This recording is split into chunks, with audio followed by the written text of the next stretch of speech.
É, Boa noite, galera. Bem-vindos a mais um Foto, Café e Resenha. Hoje o nosso convidado é o grande Cláudio Polavô, que vai conversar conosco sobre Na área. fotografia fine art. Fotografia, não, desculpa, impressão fine art. Tem muitas pessoas lá do grupo, Cláudio. Vou direto aqui porque minha internet, vocês sabem como é. Mas tem muitas pessoas lá no grupo que tem não entendem, né, alguns contextos relacionados à fotografia fine art. A gente queria tirar essas dúvidas contigo. Eu vou Certo. começar de cara perguntando o que é para você impressão fine art. Bom, para que a gente possa entender primeiro, eu vou fazer um comparativo que talvez fique mais fácil, tá? A gente está acostumado, a maioria das pessoas está acostumada a imprimir em papel fotográfico, né? Desde aquele tempo das impressoras CMYK, onde nós ainda levávamos, alguns levavam o negativo, e essa impressão era feita em um processo CMYK totalmente diferente do que é hoje. Hoje nós continuamos a ter o papel fotográfico, porém em um sistema de impressão diferente, à base de pigmento mineral. Tudo começou na década de 90, quando a gente já tinha os papéis de belas artes, né, que eram chamados papéis fine art, que eram usados para desenho. Muito antes, esses papéis já eram usados para desenho, tanto pela Hahnemühle, quanto pela Canson, quanto por outros fabricantes também, a Harman, que é uma fabricante inglesa, que tem um trabalho muito bacana também. Na década de 90, foi o que aconteceu.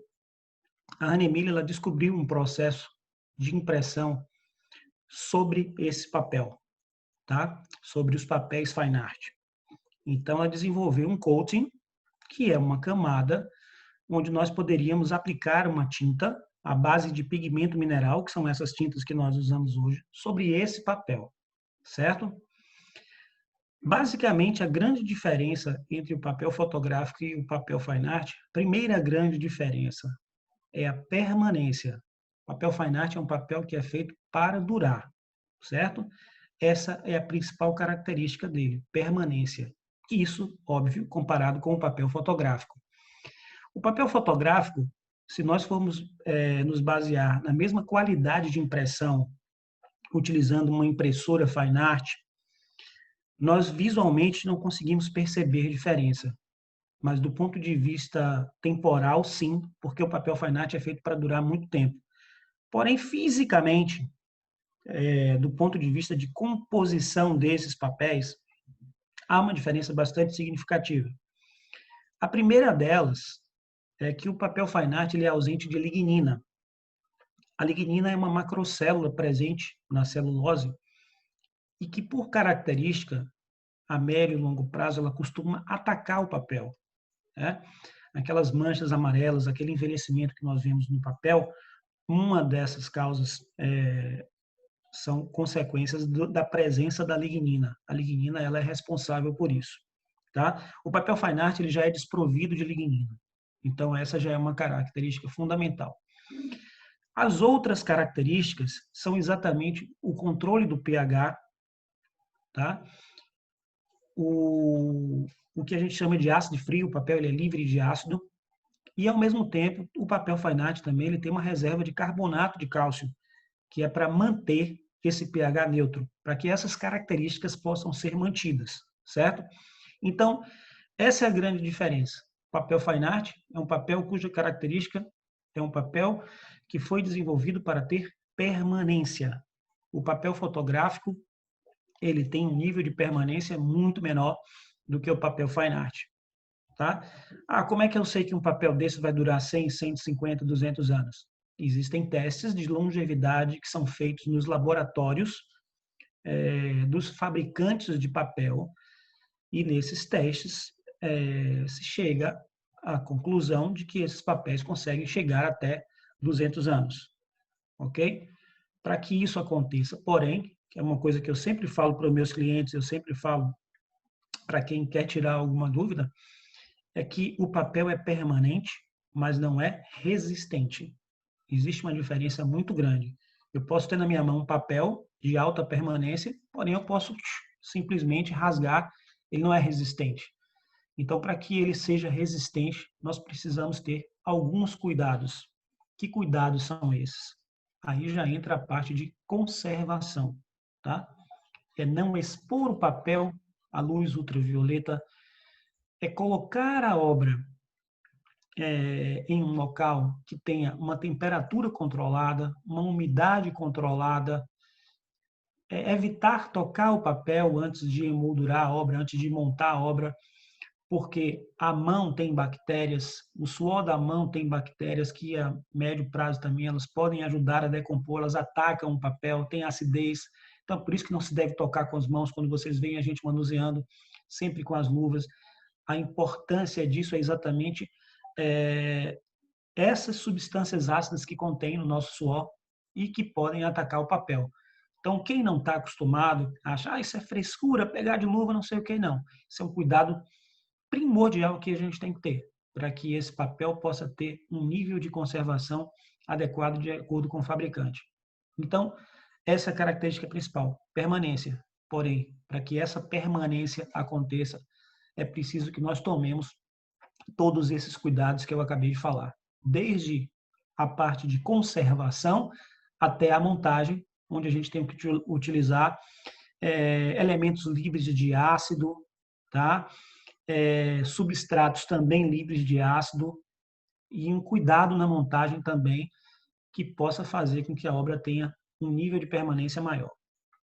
Demorei, né? Não. Em relação à montagem, deixa eu perguntar. Marcão, você tá com o seu... Isso, pronto, beleza. Deixa eu só perguntar. Em relação à montagem, existem dois tipos de montagem, dois tipos básicos, né? Porque devem existir outros mais, mas existem dois tipos de montagem, que é a montagem simples, onde o papel fica próximo ao vidro, e existe a montagem que é chamada padrão conservação, né? Onde existe um distanciamento do vidro. A curto curto, médio e longo prazo, essa moldura que tem a foto próxima ao vidro, ela vai causar, claro, muito mais dano, mas existem maneiras de fazer com que ela tenha uma durabilidade maior? Bom, vou fazer uma comparação bem simples aqui. Montar uma foto desse jeito é a mesma coisa que você comprar um porta-retrato, ir lá e colar a foto. A foto ela vai ter um contato direto com o vidro, tá? Então, independente se o papel é fine art, se o papel é fotográfico, o nível de permanência dessa obra vai ser muito menor. Tem fotos que o dia eu estava passando, antes da pandemia, no Shopping Barra, algumas fotos, e com poucos meses que estavam lá colocadas, a gente observava já aquelas camadas, como se tivesse molhado aquela região onde a foto ela adere ao vidro, né? Você perde completamente a obra. Tem umidade também envolvida nisso, né? A gente não trabalha com esse tipo de montagem. A gente tem por princípio, mesmo que seja em papel fotográfico, trabalhar com um padrão conservação. E para que a gente faça isso, a gente precisa ter baguetes de afastamento, né? São baguetes da mesma cor da moldura e que possuem 5 milímetros, 5 por 5, né? Então, no momento em que a gente vai montar a obra, a primeira coisa é o vidro, depois a baguete e depois a obra. Então, para quem visualmente está vendo de frente, você não consegue perceber. Aparentemente, visualmente, a foto está colada, mas na verdade tem um distanciamento de 5 milímetros. Entendeu? Então, isso vale, já é um padrão nosso. A gente não trabalha de outra maneira. A gente já, às vezes, alguns clientes, eles não conseguem entender isso. Eles acham que em outro tipo de locais que fazem montagem, mas fulano faz mais barato tal. Mas é bom deixar claro que não é só a foto e a moldura e o vidro. Existem processos invisíveis que as pessoas muitas vezes não conseguem identificar, mas que fazem parte do processo de montagem, entende? Um deles, por exemplo, é a baguete, que tem um custo elevado. E também tem a questão da adesivagem da imagem, né? A imagem é adesivada numa placa de metal, no caso lá, ela é adesivada ou ela não passa por esse processo de adesivagem? Ela é adesivada. Ela é adesivada. É um processo que a gente chama de adesivagem a frio. Essa adesivagem ela pode ser feita num substrato mais simples, que é o FUAN, ou numa placa de alumínio composto, tá? Qual a diferença? A diferença é que a placa de alumínio composto ACM ele tem um nível de permanência maior. Do ponto de vista das normas museológicas, ele é considerado o melhor substrato para que a gente possa estar adesivando. Tá? A gente não usa cola, a gente usa adesivo. Esse é um processo mais limpo. E tem uma outra coisa que é importante também.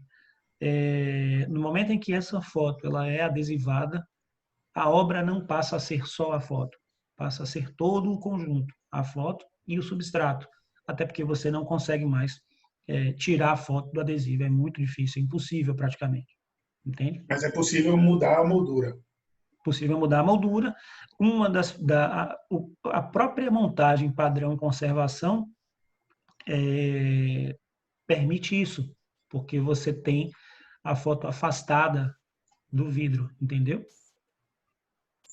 Sim, sim, entendi. Cláudio, existe, toda vez que a gente vai imprimir uma foto nesses estúdios, nesses ateliês, geralmente o pessoal, a sua equipe, ou os editores, Sim. no caso, antes de enviar para a impressora, eles fazem alguns tratamentos. Existe alguma técnica que a gente possa passar antes de levar para você já entregar o arquivo pronto para impressão? Existe alguma técnica, alguma dica que você possa dar para a gente? Existem formatos de arquivo. A primeira coisa que você precisa ter, na verdade, é um monitor calibrado. Então, você precisa ter um espectrofotômetro para calibrar um monitor.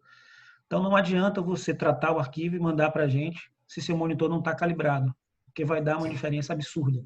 Essa é uma outra característica da impressão fine art. A fidelidade. Aquilo que você vê no monitor é aquilo que vai sair na impressão. Entende? Então, se você não tem um monitor calibrado, dificilmente não, nunca sua foto vai estar do mesmo jeito. Quando você trata a imagem, quando você tem todas essas condições ceteris paribus prontas, montadas, nós pedimos que o arquivo seja enviado em DNG ou TIFF, tá? São 2 arquivos que vocês podem enviar. Se você quiser que nós tratemos o arquivo, você manda em RAW e deixa o resto com a gente, tá? Entendido. Tiago Paranhos mandou uma pergunta aqui no chat. Cláudio, a menos que eu tenha uma foto com grande valor artístico, por quais motivos eu imprimiria uma foto em papel fine art? Tiago, é aquilo que a gente acabou de falar, né? É a questão da permanência. Quando alguém chega lá no estúdio, no ateliê, para fazer uma foto, eu sempre pergunto que tipo de significado tem essa foto para você. Então, às vezes, uma fotografia ela não pode ter só um valor artístico, mas ela pode ter também um valor que remeta a alguma memória afetiva, né? Vou dar um exemplo simples. Um casal que viajou, passou a lua de mel em Paris, e que aquela foto tem uma representatividade muito forte para ele. Então, ele não vai querer pôr uma foto que dure 10 anos. Ele quer que aquela foto faça parte da memória afetiva deles para o resto da vida. Então, esse é um exemplo em que a foto não é artística, mas que tem uma outra representação, é uma representação simbólica, né? A não ser que o casal separe, né? Ele se arrepende, pô, devia ter feito em papel fotográfico, né? Só rasgar, cada um ficar com sua foto.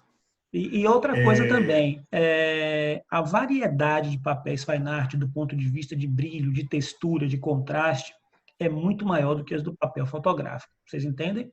Então também tem essa possibilidade. O nicho que nós vamos encontrar de papéis fine art, que eles nos oferecem em termos de possibilidades, é maior do que as do papel fotográfico. Então tem essa vantagem também, né? Eu quero um papel que me apresente uma textura um pouco diferente. Ótimo. Mas tem papel fotográfico que não tem essa textura, mas tem o fine art que tem. Um exemplo é o William Turner, da Hahnemühle, que é um papel totalmente texturizado. Você não encontra uma linha fotográfica com essa característica, porém na fine art você encontra. Então tem várias situações, né? Você que vai resolver, na verdade, é o que você espera a respeito da obra. Se você chega para mim e fala, daqui a 5 anos eu quero trocar isso da minha parede, essa foto para mim vai mudar, eu quero reciclar, então não tem sentido você imprimir em fine art, né? Se você tem uma proposta decorativa, não tem sentido imprimir em fine art, pode ser em papel fotográfico. Ele continuou, ele fez outra pergunta aqui. Existe algum espaço de cor específico para impressões em fine art? ou isso independe do papel utilizado? Eu acho, não sei se era uma pergunta que eu queria fazer também. Tá. O seu que você imprime em preto e branco, existe um papel específico para isso que vocês indicam? Ou colorido da mesma forma? Como é que é esse lance? Existem papéis que respondem melhor, tá, ao PIB do que a cor, por exemplo, certo? A gente gosta muito de, antes de indicar um cliente um papel, de analisar a imagem que esse cliente está trazendo para a gente. Existe um papel, por exemplo, fantástico, que eu não sei se vocês já ouviram falar, que é o PhotoReg Metallic, que ele traz um tom metalizado à foto. Ele é lindo, esse papel ele é incrivelmente lindo. Mas Na exposição do Fera, você imprimiu uma foto nele, um retrato você lembra? grandão, lembro. Lindo demais. Inclusive de uma menina que está com um brinco dourado, que ele dá Isso. uma vida naquele brinco, né? Uhum. Mas então, o papel é sensacional. Mas tem um custo até um pouco mais elevado, não é tão significativo. Mas não é porque ele é incrível que eu tenho que indicar a todo mundo que chega lá a fazer nele. Você entende? Porque tem fotos que o papel metálico não vai fazer diferença. Ele é muito bom para tons dourados, para tons metálicos, para tons verdes, piscinas, ele fica lindo. Então, algumas fotos do mar, por exemplo, no papel metálico, elas ficam incríveis, mas outras não. Então, não tem sentido você indicar para um cliente um papel metálico se necessariamente você, como é que se diz, se aquela imagem não vai ter nenhuma diferença do ponto de vista visual. Né? Do ponto de vista permanência é a mesma, mas do ponto de vista visual não tem sentido você pagar mais caro no papel que não vai te trazer essa vantagem, entendeu? Sobre essa questão de valores, como você bateu nessa tecla, eu acho que é interessante a gente pontuar. Porque, para quem ainda não tem uma total noção dessa questão de valores, por que o valor de uma impressão em um papel fine art, impressão em fine art, é tão mais elevado que um papel fotográfico? Por conta dos custos de produção, né? Os custos de produção são maiores, os elementos que são utilizados para a confecção do papel são maiores. Então, o próprio controle de qualidade de um papel fine art, um papel, quando ele é elaborado, ele vai precisar passar por testes de longevidade muito mais rigorosos, e isso acaba trazendo um custo maior no final, né? Então, essa é a grande diferença. E pelos próprios elementos que contém o papel, que provocam uma permanência, que trazem um ganho de permanência extremamente maior. Essa é a grande característica. Tem uma pergunta. Vai fazer, Marcão? Vai lá. Mande bala. Tem uma pergunta de Alexandre aqui. Tá. Alguns locais chamam o papel alfa-celulose de papel fotográfico. Você sabe por qual motivo eles mudam a terminologia? Olha, alfa-celulose é a parte nobre da celulose. Existem papéis fine art que são à base de alfa-celulose, tá? Então, a gente não pode comparar celulose com alfa-celulose. São duas coisas diferentes. Quando a gente fala de papel fotográfico, a gente está falando de celulose. Quando a gente fala de papel fine art, a gente está falando de alfa-celulose também, tá? Porque às vezes o pessoal fala papel algodão, papel algodão. Papel fine art, ele não é só de algodão. Ele pode ser de uma série de outras variáveis. Existem fibras vegetais, além do algodão, que também podem nos fornecer o papel fine art. Entende? Então, a alfa-celulose, por exemplo, que é uma substância nobre da celulose, que vem desprovida de lignina, que eu falei no início, certo? Ela é uma substância, né? É a parte nobre da celulose. Ok? Então, você pode ter papéis à base de alfa-celulose, à base de algodão.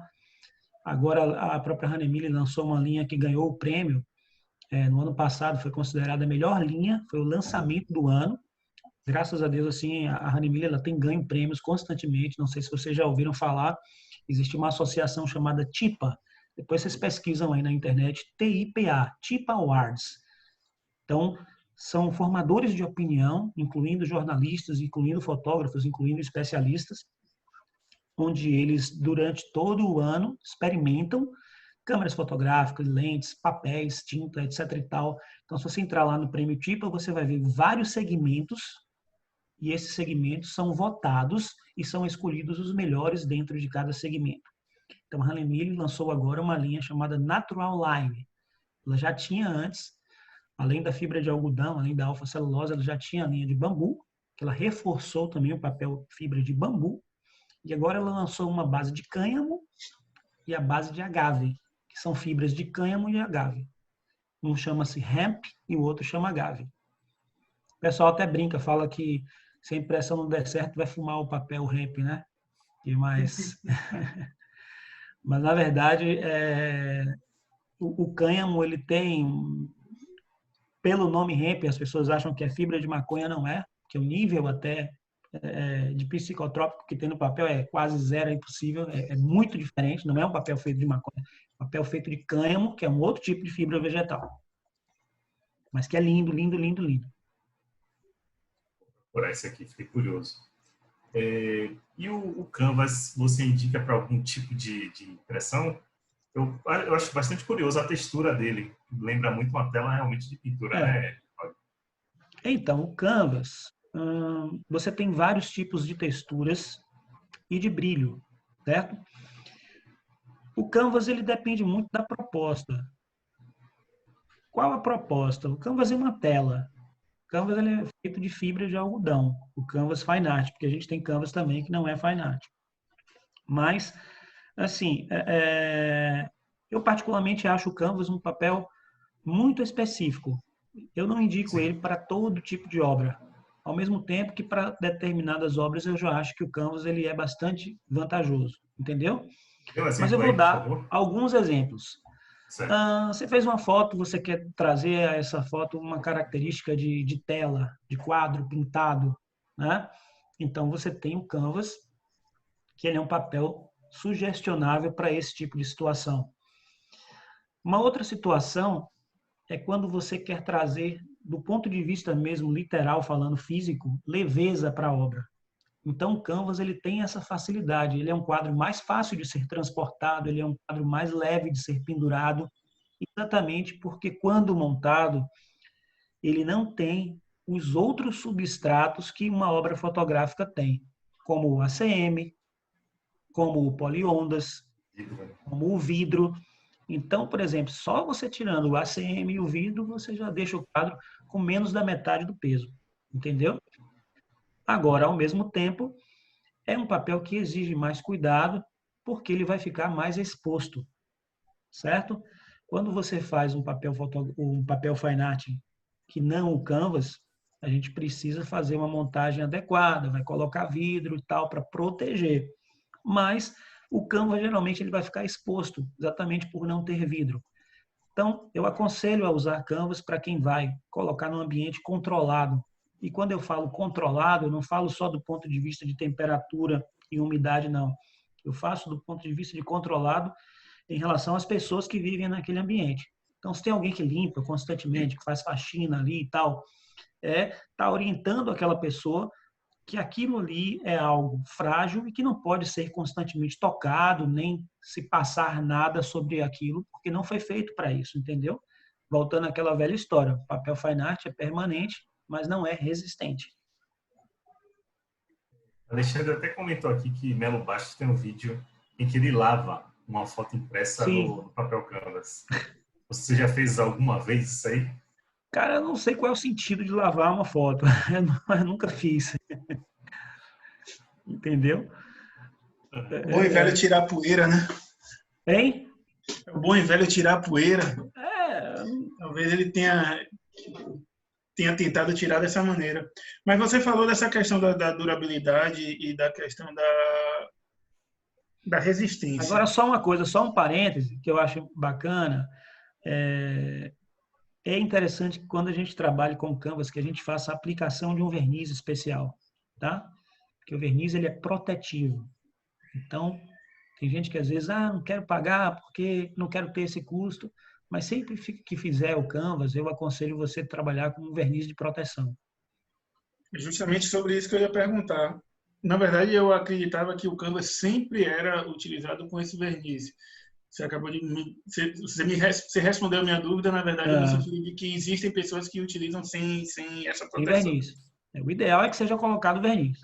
Com o verniz, já existe uma possibilidade de uma durabilidade maior no sentido de exposição à luz, exposição à umidade. Existe essa durabilidade ou não? Continua o mesmo processo? Então, o verniz ele vai te dar uma proteção contra o toque, por ser uma camada que vai estar sobre a tinta, e ao mesmo tempo ele tem uma proteção ultravioleta. Então, do ponto de vista de permanência, sim, você aumenta a permanência da obra porque ele já tem a característica do verniz é essa, a função dele é essa, uma função protetiva, de aumentar o nível de permanência da obra diante dos raios ultravioleta que ela possa estar recebendo.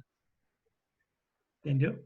Certo. Da mesma forma em que você vê um quadro sendo, uma foto sendo emoldurada com um vidro art glass. Art glass. Exatamente. Você tem a incidência de luz, ela é menor, correto? Me corrija se estiver errado. A incidência de luz, o reflexo causado pela incidência da luz é menor, ou é zero, ou é menor? O art glass, na verdade, ele tem duas funções. A que impressiona é a estética, porque você olha para a obra e você praticamente não vê reflexo, tá? Isso mesmo. Convido vocês até a irem lá para a gente fazer um teste. É uma pena que eu peço até desculpas, porque na minha cabeça a live estava marcada, não sei porquê, no dia 28, e aquilo ficou na minha cabeça. Mas, enfim. O art glass, a função dele é protetiva, tá? A função principal é filtrar os raios ultravioleta. Uma fotografia, ela foi feita para resistir até 50 lux, tá? Que é uma medida onde a gente tem uma fonte de luz que emite uma determinada energia, né? Que é medida em lux. Quando ela atinge aquele ponto, a gente tem uma quantidade de lux incidindo sobre aquele ponto. Então, para você ter uma ideia, numa área externa, a gente tem mais ou menos cerca de, na luz do dia, você pegar a foto e jogar lá na rua, né?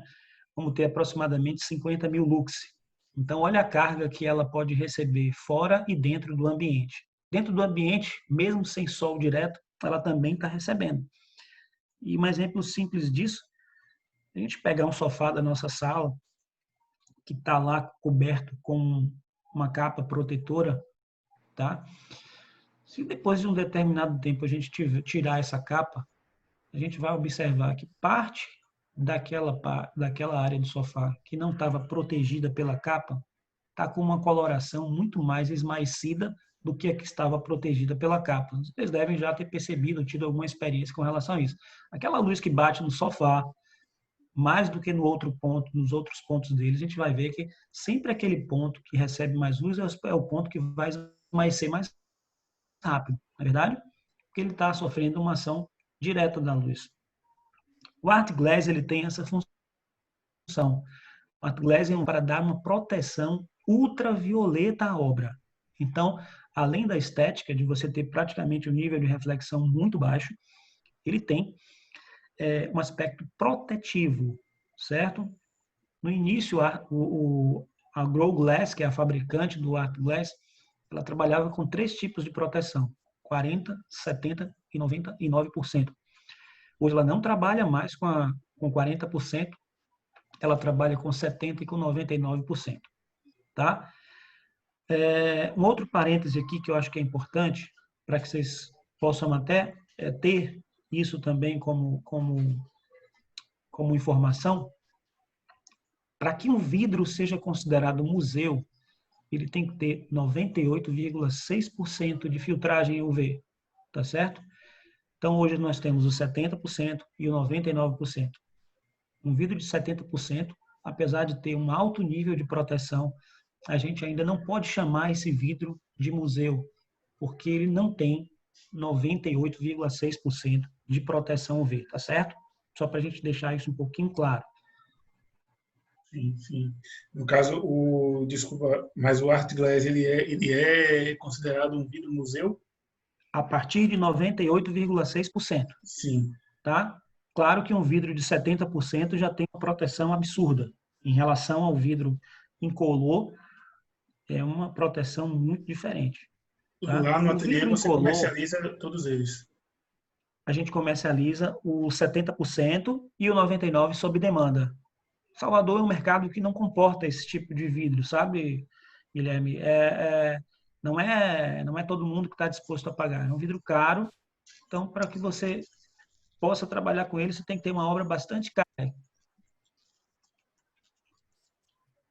Seguindo essa linha do Salvador não comporta essa linha de produção, me fala aqui pra gente, tirando, claro, você em partes vive disso, que é desse processo de impressão, mas Salvador é um público que consome bastante isso, ou você acredita que ainda não? Eu acho que ainda não. E principalmente pela falta de informação. Tem muito cliente que quando chega no ateliê, quando a gente mostra as opções, ele, meu Deus, eu não sabia que isso existia, né? E eu tenho lá um Art Glass de 99%, onde eu faço um teste, eu passo eu tenho uma luz ultravioleta lá, tá? Então você tem uma mesma foto com duas borboletas cobertas com luz fluorescente, e a luz ultravioleta, quando ataca a luz fluorescente reage. Quando a gente põe isso no Art Glass, a borboleta não sequer muda de cor. Quando a gente passa essa luz para o vidro incolor, a borboleta acende. Ou seja, o vidro incolor está deixando passar 100% de luz praticamente. Então ele não tem nenhuma proteção. A proteção dele é apenas contra toque, mas contra os raios ultravioleta a proteção é zero, tá? O vidro ele só protege de poeira e de toque, mas de ultravioleta não. Vidro incolor. A galera que geralmente só imprime, qual é a melhor forma de armazenar essas impressões fine art? Então, quando você não põe, quando você vai, tipo, você só tem um print, mas você ainda não tem, Isso, não vai modulei. montar, tá? Isso. Então, bom, uma delas é numa caixa conservação, que é feita exatamente para isso, tá? As propriedades do material são feitas são exatamente de acordo com as normas de proteção ao papel fine art, tá certo? Um conselho que eu dou: você está guardando essa obra, tem gente que deixa em tubo, às vezes manda por correio e tal, tubo postal, ou às vezes recebe, bota no tubo porque a obra é muito grande e guarda. Eu não gosto muito porque o tubo ele gera uma memória, né? Aquela foto ela fica enrolada, quando a gente tira, até para ela perder a memória, isso é um pouquinho chato. Mas por uma questão também de onde é que você vai colocar isso, entendeu? Então, onde é que esse tubo vai ficar armazenado? Dentro do seu armário, que é o principal local que as pessoas fazem isso sem saber que lá é o maior índice de umidade que existe, certo? Então, o papel ele precisa ter um controle de umidade e de temperatura, e você vai colocar ele num ambiente inadequado. Então, o ideal é que você fique o menos tempo possível com essa obra enrolada, no tubo nem pensar. Se for fazer, se a foto for menor, deixa numa caixa de conservação, deixa no papel glacine, que é específico também para cobrir o papel fine art, ele não afeta, tá? Se tiver com papelão, tenha muito cuidado de não deixar que esse papelão que esteja onde a foto está feita um sanduíche, né? Às vezes você bota um papel glacine, bota no outro lado, embaixo, na frente da foto, e fecha com papelão e leva ele embaixo do braço. Então não deve deixar também, porque o papelão ele tem um alto índice de lignina e o papel fine art ele acaba absorvendo essa lignina, entendeu? Então, o ideal é que a gente monte o mais rápido possível. Já teve vários casos de clientes que ganharam de fotógrafos, né? Uma coisa que deixa a gente até triste, porque às vezes você é fotógrafo, você tem um amigo, você quer presentear e tal, você vai lá e dá a foto pro cara, o cara aparece lá com o canvas que estava jogado dentro do armário 2 anos, 3 anos. Quando a gente desenrola, o papel está todo mofado e aí não tem muito o que fazer, entendeu? É complicado. Giga, tem mais alguma? Não, eu ia falar que, na verdade, já aconteceu uma situação comigo em que eu dei uma foto para um colega, amigo, na verdade, uma 20 por 30, papel algodão, pigmento mineral, pigmento... E na hora que eu dei, com todo cuidado, ele foi lá, pegou com a mãozona, Com a meteu, mãozona, que né? foto linda. Ele ficou assim, segurando, e aquilo ali me deixou um pouco tenso. É, Mas a gente não pode entrar na cabeça de todo mundo. a gente tem muito cuidado. Às vezes isso acontece com o cliente também. Você está imprimindo lá, o cara parece que... Engraçado isso, né? Porque parece que o cara precisa tocar para saber o que é. Tá ali a imagem, não precisa botar o dedo, né? E às vezes o cara chega já querendo botar o dedão de, pelo amor de Deus, cara, você não pode tocar, não. E até o próprio cliente quer fazer isso com a própria foto dele, porque ele desconhece. E aí a gente tem que explicar o processo e tal, que não pode tocar. Porque aparentemente aquilo não tem resposta nenhuma. Mas a resposta vai aparecer com o tempo, quando exatamente aquela área que foi tocada começar a apresentar deterioração, aí o cara vai ficar sem entender, achando que é mofo ou algo parecido, mas na verdade foi exatamente o suor do dedo que tocou aquela parte do papel e que está atacando aquela área específica, né? Eu imprimo muito, Cláudio, num tamanho menorzinho, 15 por 21, lá no Objetivo até, o papel fotográfico comum. Lá no seu ateliê, tem alguma regra com relação a tamanho, etc? Eu posso chegar lá, querer imprimir 10 por 15, 15 por 21 e O isso tamanho que fica... você quiser. Como os valores lá são por metro quadrado, então isso não vai influenciar muito, certo? Entendi. Uhum. E para esses, que geralmente eu faço meio que uma prova de impressão. Não é bem prova Sim. de impressão porque eu estou imprimindo no papel que eu queira, mas eu quero ver aquela minha foto impressa pelo menos. Vocês têm alguma recomendação de algum papel mais em conta para isso ou você já prefere indicar alguns papéis melhores? Olha, Marcos, quando você vai fazer um print, por exemplo, grande, vamos pensar assim, uma foto 1,5 por 1, tá? Uhum. A prova eu aconselho que seja feita no mesmo papel que você vai imprimir. Até porque as respostas vão ser diferentes, os papéis têm características diferentes, físicas também, visuais. Então, não adianta você pegar um papel fotográfico, fazer um teste, fazer uma prova, e depois você imprimir no papel fine art. O ideal é que seja feito no próprio papel. Tá? Quando o cliente vai fazer uma prova, o cara vai fazer uma impressão 1,5 por 1, sabe? 1,35 por 2,5, né? O cara já está fazendo um print grande. Não vou cobrar. Por que eu vou cobrar uma foto do cara 15 por 21 para fazer uma prova se é um cliente que já está me trazendo um volume grande na impressão, entendeu? Então não tem sentido. Essa impressão 15 por 21, a depender do trabalho que você vai fazer, você pode gerar um certificado nele. Existem formas de você certificar a obra com uma impressão menor. É dessa maneira mesmo. Porque assim, eu falo para você porque parte da minha experiência relacionada à impressão em papel fine art, mais especificamente papel algodão, que eu não tinha vivência de outros papéis fine art, é com a Canson. Eu não tive experiência ainda Tem que conhecer a Honey Miller agora. Pois é, não tive a experiência ainda de imprimir com a Honey Miller. Me diga, qual a diferença? Existe uma diferença clara entre um e outro, além de nomes de fabricantes, claro. E sobre essa questão da certificação? Eu conheço poucos papéis da Canson. O que eu sei é que são muito parecidos, porém com nomenclaturas diferentes. Que muda, na verdade, é essa.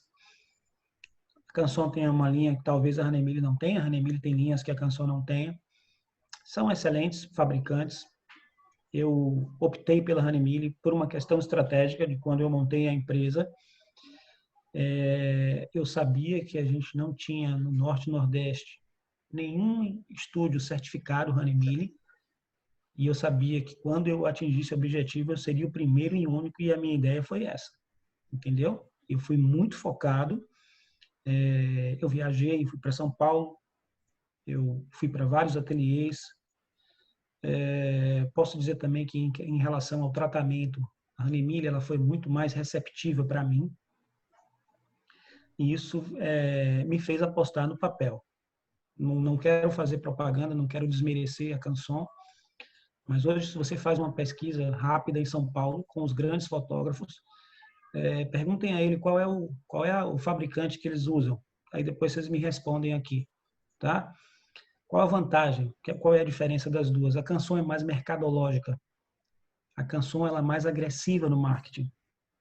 A Hahnemili, por ser alemã, ela já pensa um pouco diferente. Ela já não é tão agressiva.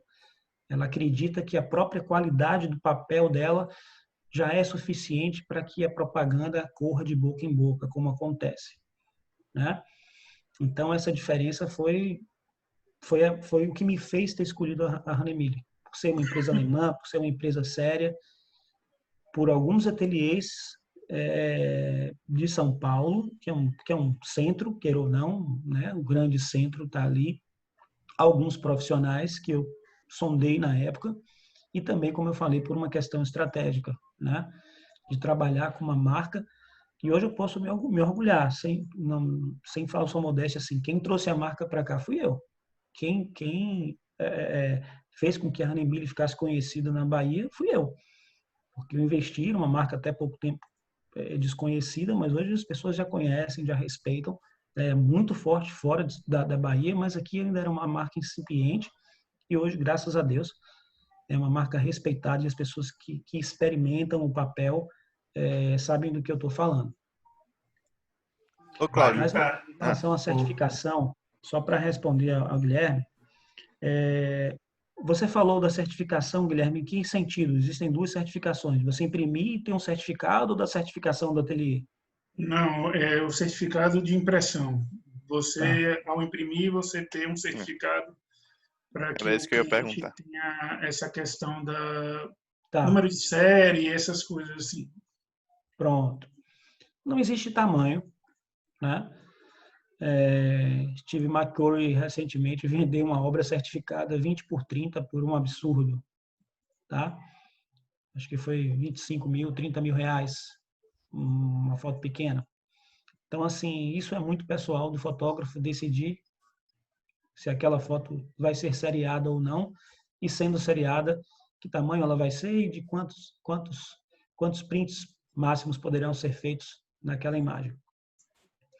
Hoje a gente tem um selo holográfico, que ele pode ser comprado. É um selo que tem um código, tá?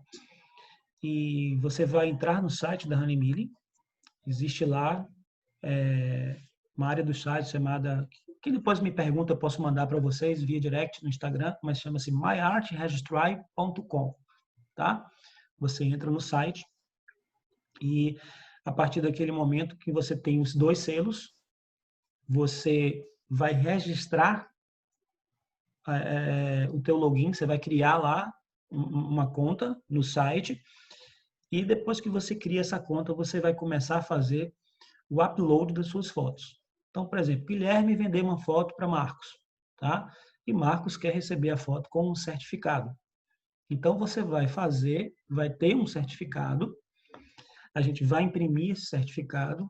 Nesse certificado, a gente tem o nome do fotógrafo, o nome do ateliê que imprimiu, as tintas que foram usadas para fazer a impressão, o tipo de papel que foi utilizado e a logo do ateliê, atestando que é um ateliê certificado, Hahnemili, etc. e tal. Depois disso, você vai receber esse certificado com o selinho, caso você opte pelo selo, né? Um selo você vai colar no certificado e outro você vai colar na sua obra, tá? Porque é bacana você ter esse selinho. O selinho é uma segurança para quem compra e para quem está vendendo a obra. Se algum dia Guilherme vendeu a foto dele com um selinho tal, atestando que aquela foto vendida era uma de 15, era o primeiro print de uma série de 15, e se essa foto, de repente, ele levou em algum lugar e a pessoa que tratou com ele não agiu de boa fé, guardou aquele arquivo e começou a replicar aquele arquivo para vender, aquela foto em si ela não vai ter uma validade legal, porque não tem nem a assinatura de Guilherme e nem tem um selo de certificação. Esse selo ele vai ser registrado no site da Hahnemille. Então, quando você registra isso, qualquer pessoa que entrar no site, né, Marcos comprou a foto de Guilherme, entrou lá no site da Hahnemille, e ele foi lá e buscou pelo código que está lá no selinho holográfico que está na foto, ou que está no certificado. Quando ele olha, ele vai lá e vai aparecer exatamente a data que a foto foi impressa, a imagem está lá impressa e todos os contatos, tudo que foi utilizado para fazer a foto, para imprimir a foto, vão estar lá todos os detalhes com o nome de Guilherme e com o contato de Guilherme. Ele pode deixar o e-mail, ele pode deixar o telefone, elas estão no site. Se alguém se interessar pela foto de Guilherme, entrar no site, o contato dele vai estar lá. Ela pode mandar um e-mail. Pô, gostei da tua foto, eu vi um print que você fez, que está no site da Hahnemille. Eu quero comprar essa foto. E aí vai entrar em contato, porque tem um e-mail, seus dados de contato estão lá. Então é bacana também, porque você tem essa visibilidade. Tá? O selinho está lá, não é só a questão do selo, mas é uma questão de que isso, como eu falei no início, traz uma segurança para quem compra e para quem vende. Tá? É muito bacana, vale a pena. Sobre essa questão de série, a gente vai ter um papo com um fotógrafo que ele é do ramo Fine Art. Mas você também é do ramo Fine Art, Ricardo Senna. Você também é do ramo Fine Art. E só para antecipar, porque a gente está falando de impressão e uma coisa está ligada à outra. Qual o real sentido de você seriar uma foto? Existem duas questões aparentes. Uma é você ter a questão da exclusividade, mas ao mesmo tempo você tem a questão de você não conseguir atingir mais pessoas com a sua obra, que talvez em algum momento seja o real interesse. O que você tem para falar a respeito disso? Então, a sua pergunta já é uma resposta, na verdade. Quando você seria uma foto, você está buscando um público que quer exclusividade. Quando você não faz isso, ou quando você seria com um volume muito maior, você já está buscando um outro tipo de público. É um público que pensa mais na questão decorativa do que na questão artística. Estão entendendo? Então, é isso. É você segmentar. A gente chama isso de segmentação. É você optar por um nicho e trabalhar dentro daquele nicho específico. Quem eu quero atingir? Eu estou buscando um colecionador, eu estou buscando uma galeria de arte, estou buscando alguém que quer exclusividade e que pode pagar mais do que aquela foto, por aquela foto, ou eu estou querendo ganhar em volume, ou eu estou querendo vender bastante, né? Então, depende muito da sua proposta como fotógrafo. Eu Tá? acho também E eu não sei se vocês sabem, que não querem ser vistos como fotógrafo decor e que usam codinomes. Em muitos sites, eles não aparecem com o nome real, porque eles não querem ser vistos como fotógrafos decor, eles querem ser vistos como fotógrafos fine art, para que a obra dele como fine art não tenha desvalorização. Vai, Rodrigão. Não, eu acho que Oi? também entra a questão de, às vezes você quer presentear alguém e aí você, por exemplo, eu tenho uma foto seriada que eu dei para uma pessoa que foi muito importante para mim na minha formação profissional e na fotografia. Então, é uma foto 1 de 1 que só essa pessoa vai ter porque eu quis presentear ela como uma forma de agradecimento pela ajuda que ela me deu ao longo dos anos. É bacana isso. Bacana. Mas você já sabe que essa foto também é só dela, né? Para ela É tem um isso, significado simbólico grande também. Para você, que exatamente. está dando de presente, de um reconhecimento, para outras. Sim, Eu não claro. sei se vocês já ouviram falar de um cara chamado Peter Leak, um australiano. Já Não. ouviram? Não. Bom, Eu o não Peter vou Leak, procurar. ele é um cara e ele é dono hoje, é um marqueteiro da Zorra, mas é o cara que hoje ele tem a foto mais cara do mundo. É uma de uma. A foto chama-se The Phantom. Foi feita no Antelope Canyon. Ah, Depois sim, vocês sim. buscam Essa é aí, famosa. Sim, sim. depois vocês buscam aí no Google essa foto, né? Quer dizer, se a gente olhar no Google Antelope Canyon, você vai achar milhares e milhares de fotos. Uhum. Mas essa tem uma característica muito especial, porque a luz entra de uma maneira em que parece que tem uma pessoa realmente desenhada quando a luz desce. Então, criando uma imagem de uma pessoa em que ele chamou aquela obra de The Phantom. Mas não é isso que faz a foto valer o preço que se pagou por ela, que foi 6 milhões e meio de dólares. Tá? O que faz é exatamente a capacidade que tem o Peter Leak de se vender. O ano passado, um ano retrasado, a gente teve um cliente que ele trouxe uma foto de Peter Leak. Ele comprou uma foto. A foto está aqui, né? Mostra aí essa aqui, ó. Essa aí? Não, Não. é essa não. Não, não é essa não. Opa, Coloque The Phantom. Dá pra ver logo. É do lado dessa aí. Tá do lado dessa. Do lado dessa. essa aqui. Aí. Essa Isso. aí. Ela é PB também. Tem lá PB também. É essa foto aí. Essa aí. Então, essa foto foi vendida por 6 milhões e meio de dólares. Entende? Aí você a pergunta pergunta. ele estava passando e viu essa cena ou ele esperou essa cena? Mas para mim, isso foi muito mais um golpe de sorte do que propriamente ele estava esperando sair. A não ser que ele tenha ido lá várias vezes e sabendo que em um determinado horário do dia, né? Esse fenômeno poderia estar acontecendo, né? Porque fotógrafo de landscape é assim, né? Ele planeja muito, né? Quando ele viaja, ele já sabe o que ele vai fotografar. Às vezes ele vai muito focado. Então, por mais cenas interessantes que ele veja, ele vai buscar aquela que ele planejou para fazer. Mas, por exemplo, só voltando ao exemplo, o cara trouxe para a gente fazer a foto. Essa foto ela era uma de 200, para você ter uma ideia. Uma de 200.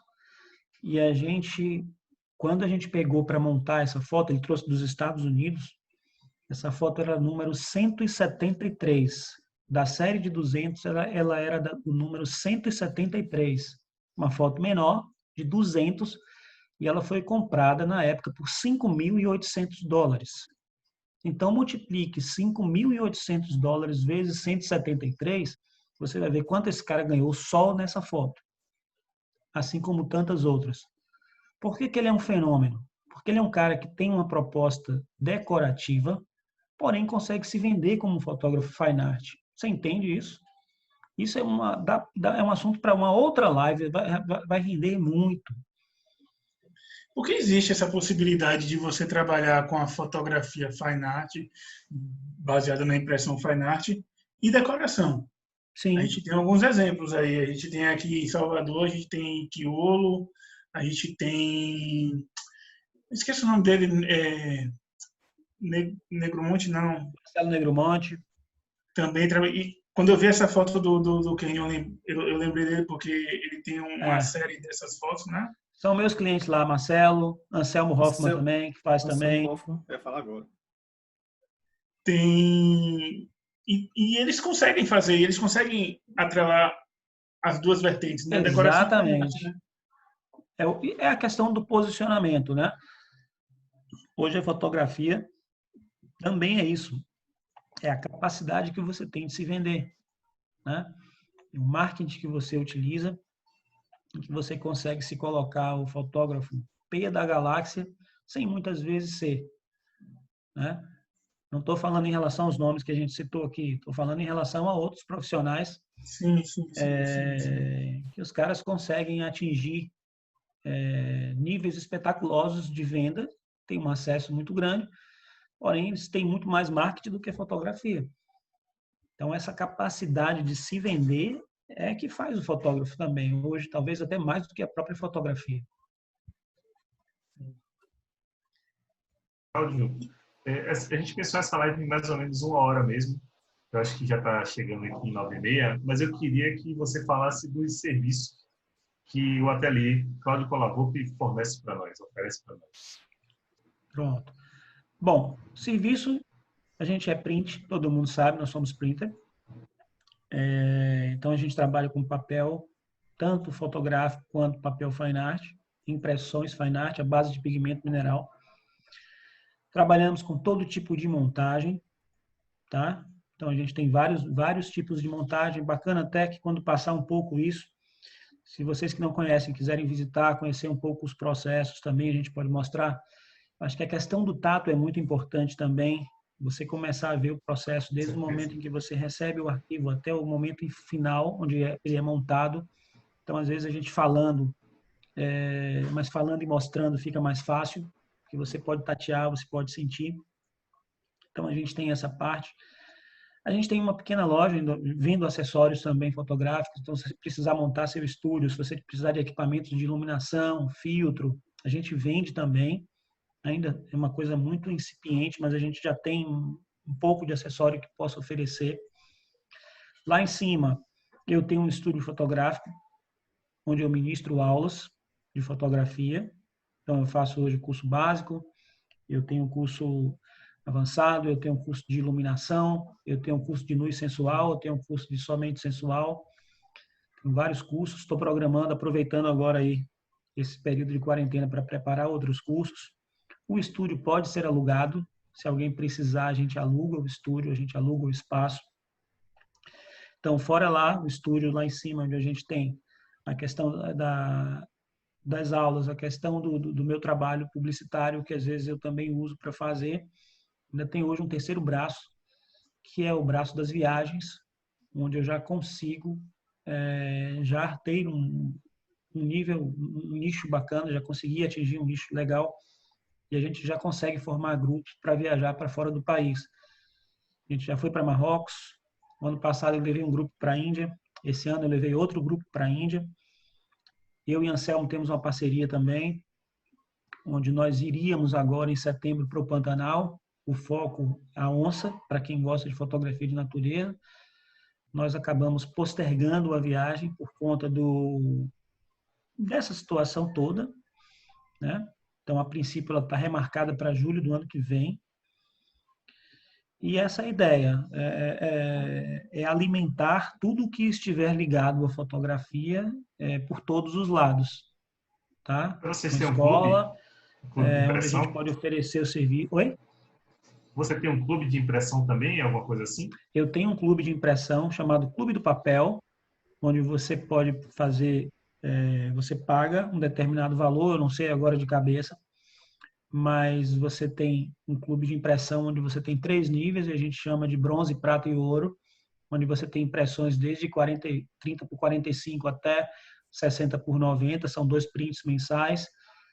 A vantagem de que você tem 15% de desconto, tanto na impressão, enquanto estiver fazendo parte do clube, tanto na impressão quanto na montagem, e 15% de desconto também em todos os cursos de fotografia que eu estiver ministrando.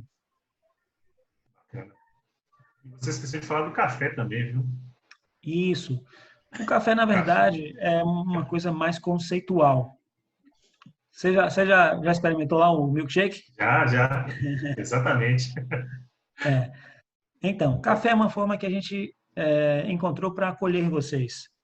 A proposta do café não é explorar de uma maneira comercial. Nós não queremos ter lucro ali. A É gente um quer que o golpe, café é um golpe. Diga-se de passagem, é um golpe para com aqueles que são amantes do café, né? Então, mas o café é uma forma que a gente encontrou para acolher vocês. Então, enquanto você está esperando o seu print ficar pronto, enquanto você está esperando o seu quadro ser preparado,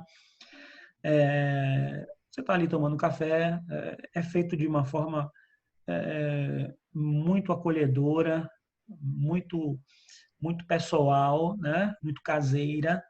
A gente tem, por exemplo, alguns produtos que são exclusivos, pão de queijo mineiro, que é um pão que minha sogra faz, a marca dela, Dona Rolinha, Pão de queijo é delicioso, tá? Tem uma saltenha boliviana também, feita por bolivianos. Nós temos milkshakes especiais, feitos com sorvetes, também que são feitos em casa, não são sorvetes industrializados.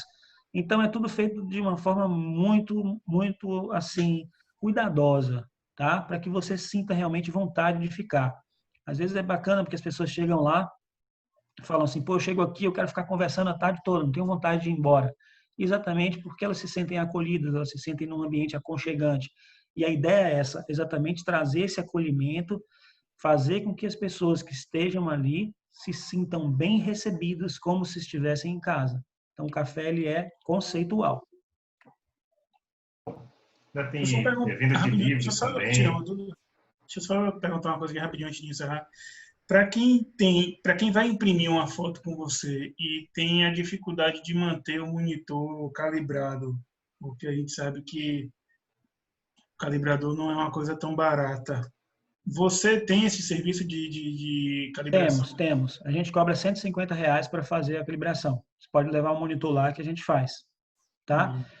Para quem vai imprimir, foi até bom você falar nisso, mas não se sente seguro. Pô, é a minha primeira vez, eu não conheço Cola-Roupa, eu não conheço o ateliê, eu ainda não fui lá. Vai lá, tá? Leva um arquivo. Marcos hoje, para mim, com respeito a todos os outros profissionais, mas é o cara, tecnicamente falando, melhor que existe aqui em Salvador, o printer que trabalha comigo, é um menino muito bem preparado, com muita experiência. Então, assim, senta com ele, fala mais ou menos o que é que você quer, tá? Ou manda uma referência, traz uma referência, porque existe muito isso. Cada um de nós tem uma característica específica na hora de imprimir. Então, tem gente que já gosta de uma foto mais suave, tem gente que já gosta de uma foto mais contrastada, tem gente que já prefere uma foto saturada. E o printer, ele precisa saber disso, ele precisa saber que Guilherme tem uma característica, que Rodrigo tem uma característica, que Marcos tem uma, que Gustavo tem outra, que Thiago tem outra. Então, assim, no momento em que ele antecipa isso e que ele é informado, ele começa a tratar todos de uma forma diferenciada, respeitando as características de cada um. Isso é muito importante para um printer, respeitar as características de quem está trazendo a foto, porque eu tenho também essa opinião, isso é uma filosofia nossa. Eu não devo interferir no seu trabalho. Se você traz uma foto lavada, e eu acho que ela está lavada, mas você quer daquele jeito, eu não vou falar para você que sua foto está lavada, que a gente precisa corrigir, porque aquilo é uma opção estética sua, entende? Se você quer uma foto saturada, também é uma opção sua, a gente vai ter que respeitar. Mas o que a gente precisa primeiro saber é entender como cada um tem o seu gosto. A gente respeita os gostos individuais. E a partir daí, a gente vai exatamente tratar a foto da maneira como você quer, certo? Mas para isso a gente precisa ter um primeiro contato, né? Eu até brinco, eu falo assim, lá você é tão bem tratado quanto a sua foto, ou vice-versa. Verdade. Se prepare que qualquer dia, assim que acabar essa agonia, a gente vai invadir lá o ateliê. Vamos marcar, tomar um milkshake lá. Tá funcionando lá, né? Mesmo com a pandemia, tá funcionando, né? Oi? Tá funcionando lá? Tá funcionando, a gente não pode parar, né? A gente não pode parar. Amanhã e quarta a gente está... É um feriado obrigatório, mesmo que nós quiséssemos, nós não poderíamos abrir.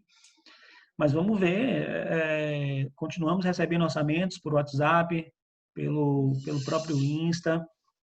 Então, a gente está tentando organizar a coisa. Eu até fiz uma live com, não sei se vocês assistiram, com o Moza da Fox, da revista Fox, na semana passada. E assim, tem sido muitas pessoas ainda se segurando um pouquinho, mas ao mesmo tempo tem a outra questão, que é, passamos muito tempo nas nossas casas e a gente começa a querer mudar a estética dela, né? E a impressão passa por essa necessidade. Com certeza. Mas é isso aí, Cláudio. A gente agradece bastante aqui seu tempo. Fique tranquilo que, como o tempo foi curto, mas foi muito legal, assim, acho que deu para abrir os horizontes, né, de muita gente aqui do grupo. Bom ver se ninguém queria perguntar nada antes de encerrar. Alguém sim, tem por alguma favor. pergunta, gente?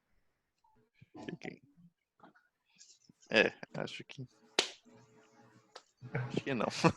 Não, é porque acho que foi bem dinâmica Aham. foi bem dinâmico o nosso bate-papo e deu É. para Deixa pegar eu muita coisa. só fazer a Dani. Vê se você coloca a Dani Romanese aí. Se a Dani consegue Aqui, entrar um pouquinho. A gente tá vai aí, ter ela uma tá aí. live. Dani, gente, deixa eu falar um pouquinho dela. Dani tem uma proposta muito bacana, tem um trabalho muito minimalista lindo. Olha ela aí. Tudo bem, Dani? Oi, tudo bem? Bota ela aí no ar. Que bom. Olá. Bom, Dani, Olá, Dani, boa gente, noite. é uma fotógrafa paulista, mora em Bragança Paulista, tem um trabalho lindo. Depois entra lá no Instagram dela, @DaniRomanese, como tá aí, né? Já vamos E seguir. assim, uma das coisas mais difíceis para um fotógrafo é conseguir construir a sua identidade. Quando você olha para uma foto de Dani, você já sabe que é Dani, exatamente porque o estilo dela é muito específico, né? Bacana. Então, Dani vai estar numa live com a gente depois de amanhã, às 20 horas. Eu espero vocês todos lá no Instagram para falar um pouquinho sobre o trabalho dela, sobre o estilo dela, tá? É Massa. muito bacana e eu quero vocês lá, hein? Com Valeu. certeza. Já Obrigadão, seguindo aqui, Cláudio. já comecei a seguir, Também já. já vi coisa bacana pra caramba. Que bom, fico muito feliz. Valeu. Então, muito obrigado, gente, pela presença aí. Cláudio, valeu mais uma vez. Mais uma vez, Obrigado muito a Confirmar obrigado aí. essa agonia, a gente vai lá. Com certeza iremos Pronto, lá. vão sim. Obrigado a vocês que vieram, que participaram, que contribuíram com perguntas. Obrigada, Dani. Obrigada. Também. E a gente está aí. A hora que vocês precisarem, contem sempre comigo, tá? Valeu, Ou WhatsApp, ou direct, o que vocês precisarem aí que eu puder ajudar, eu tô junto. Tá bom? Massa. Valeu. Obrigadão, Cláudio. Muito Fiquem bem obrigado. Boa aí. noite. Boa noite. Boa noite. Tchau, tchau.